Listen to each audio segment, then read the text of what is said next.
Paz, igreja, tudo bem? Quero aqui desejar para você que Deus ele tem grandes bênçãos para nós e eu quero nesta pequena estudo do nossa IBD que nós estamos falando sobre Deus trazer uma palavra para você sobre uma característica de Deus que é muito importante nós entendermos. Muito se fala sobre o que é a vontade de Deus, mas pouco se sabe sobre ela. Então eu queria hoje com vocês falar um pouquinho sobre a vontade de Deus. E para nós entendermos a vontade de Deus, nós precisamos entender que existe uma vontade geral. Existe uma vontade específica para cada pessoa, existe uma vontade específica a respeito do teu plano, e existe a sua vontade geral para todas as coisas. E olha só, vamos ler alguns versículos. Primeiro vamos ler a definição do que é a vontade de Deus. A vontade de Deus é um atributo por meio do qual ele aprova e decide executar todo o ato necessário para a existência e para a atividade de si mesmo e de toda a criação. Então essa definição está falando para nós que Deus ele tem uma vontade e essa vontade está intimamente ligada ao seu plano. Então tudo aquilo que estiver ligado ao seu plano, ele vai exercer a sua vontade sobre isso. Então, o que Deus tem mostrado para nós nesse versículo é que Deus ele possui uma vontade. E eu quero falar com vocês sobre a vontade geral. E nós vamos ler alguns versículos, alguns capítulos. E se você quiser anotar aí, vamos ler primeiro Efésios, capítulo 1, versículo 11. Que vai dizer o seguinte. Efésios 1, 11. Nele fomos também escolhidos, tendo sido predestinados conforme o plano daquele que fez todas as coisas segundo o propósito da sua vontade. Então ele está falando para nós que nós também fomos escolhidos tendo sido predestinados de acordo com o seu plano. Ou seja, Deus tinha um plano de salvação para cada um de nós e que Deus ele exerceu a sua vontade sobre todas as coisas. E todas as coisas aqui, irmãos, essa palavra é interessante porque elas aparecem em muitos lugares. Porque quando fala de todas as coisas, está falando de uma plenitude. Deus exerce a sua vontade sobre todas as coisas. Então não é sobre uma e sobre outra. Ele exerce a sua vontade sobre tudo e sobre todas as coisas. Olha só o que Romanos 11, versículo 36 vai dizer. Romanos 11, 36. Porque a mesma palavra, todas as coisas estará aqui. Pois dele, por ele e para ele são todas as coisas. Então, ou seja, tudo e todas as coisas passam por ele. Todas as coisas são dele, sobre a sua vontade. E olha só, para a gente finalizar um pouquinho mais dessa parte, 1 Coríntios 8, versículo 6. Para nós, porém, há um único Deus, o Pai, de quem vêm todas as coisas, para quem vivemos. Há um só Senhor, Jesus Cristo, por meio de quem vieram todas as coisas e por meio de quem vivemos.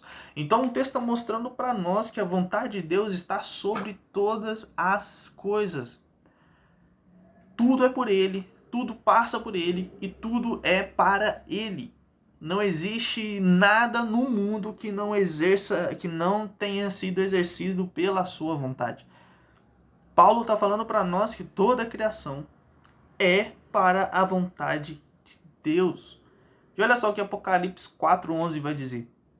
Porque todas as coisas tu criastes, sim, por causa da tua vontade vieram a existir e foram criadas. Então, ou seja, tudo e todas as coisas foram criadas de acordo com a vontade de Deus. Mas não só isso, a vontade de Deus está sobre tudo e sobre todas as coisas, até sobre líderes. Líderes ruins e líderes bons. Deus exerceu a sua vontade sobre isso. Deus, ele quer, igual eu falei para vocês, Deus ele tem um plano. E ele vai exercer a sua vontade para que esse plano seja exercido. Se for preciso levantar um líder, ele vai levantar um líder para que esse plano seja exercido. E olha só que interessante. Deuteronômio 4:32 vai dizer: A voz celeste diz a Nabucodonosor que ele deve aprender que o Altíssimo tem domínio sobre o reino dos homens e dá a quem quer.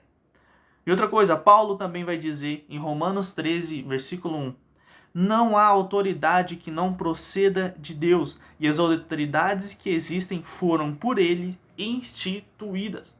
Então Paulo está dizendo amplamente, com todas as palavras, tanto o Antigo Testamento quanto o Novo Testamento afirmam para nós que todas as autoridades são instituídas por Deus. Mas não só isso, Deus ele exerceu sua vontade não só sobre as políticas, sobre as lideranças, mas também sobre a morte do seu próprio filho. Olha só, Atos 4, 27 e 28. Lerei somente um pedaço, que diz: verdadeiramente se ajuntaram nessa cidade contra o teu santo servo Jesus, ao qual ungistes, Herodes e Pôncio Pilatos, com gentios e gente de Israel, para fazerem tudo o que a tua mão e o teu propósito determinaram. Então você já estava determinado no céu que Jesus iria morrer. Estava determinado no céu que Jesus seria crucificado naquela cruz. Mas, irmãos, quando nós falamos sobre a vontade de Deus, nós temos também que perguntar por que isso aconteceu. Por que Cristo ele teve que morrer? Porque existia um plano. E qual era esse plano? Reconciliar nós com o Pai. E para que essa reconciliação fosse feita, Cristo Jesus precisava morrer. Cristo Jesus precisava ser sacrificado. Então Deus ele exerceu a sua vontade para que hoje eu e você pudéssemos estar diante de Cristo, diante do nosso Pai. Cristo morreu para que o acesso fosse aberto. Cristo morreu para que os muros fossem quebrados. Porque existia um plano, e o plano era estar com o nosso Pai. Irmãos, e nós devemos viver segundo a vontade de Deus. Nós vivemos, irmãos, como se a vontade de Deus não estivesse sobre a nossa vida. Nós vivemos, e isso é muito nítido quando, por exemplo, nós fazemos planos. Nós fazemos planos, depois incluímos a vontade de Deus. Quando na verdade deve ser o contrário. Deus, qual é o seu plano para a minha vida? E nós só saberemos desse plano a partir do relacionamento íntimo com o Pai. Quanto mais eu conheço a Ele, mais Ele me conhece. Olha só que interessante. Mais eu me conheço. Olha só que interessante. Jesus vai perguntar, quem dizes que eu sou? Pedro vai dizer a Jesus, Jesus, tu és o Cristo. Então, quando Pedro fala quem Cristo é, Cristo vai dizer quem Pedro é. Ele vai dizer, eu te digo que tu é Pedro e sobre esta rocha, sobre Jesus, eu edificarei a minha igreja. Então, ou seja, quando nós sabemos quem Cristo é em nossa vida, Cristo vai falar quem nós somos. Então, a vontade de Deus está intimamente ligada a conhecer Cristo Jesus e a sua vontade. E olha só o que vai estar em Tiago, capítulo 4. Tiago, capítulo 4, versículo 13. Vamos ler até o 15 para a gente entender. Ouçam agora, vocês que dizem, hoje ou amanhã iremos para esta ou aquela cidade, passaremos um ano ali, faremos negócios e ganharemos dinheiro. Ou seja, eles estão fazendo plano para o dia de amanhã. Vocês nem sabem o que lhes acontecerá amanhã. Que é a sua vida? Vocês são como neblina que aparece por um pouco de tempo e depois se dissipa.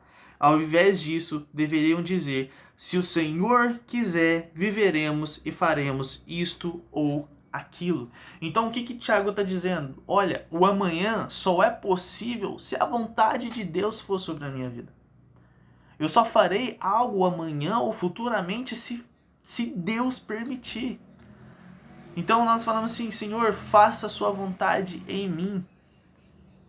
Porque quando nós falamos vontade de Deus, nós estamos falando sobre também as suas características. Ele é bom, ele tem planos de paz e não de dor. Deus, ele é misericordioso, Deus, ele é o nosso Pai. E a partir desse momento, nós queremos colocar a nossa vida sobre a sua vontade, dizendo, Senhor, se for da tua vontade, faça isso.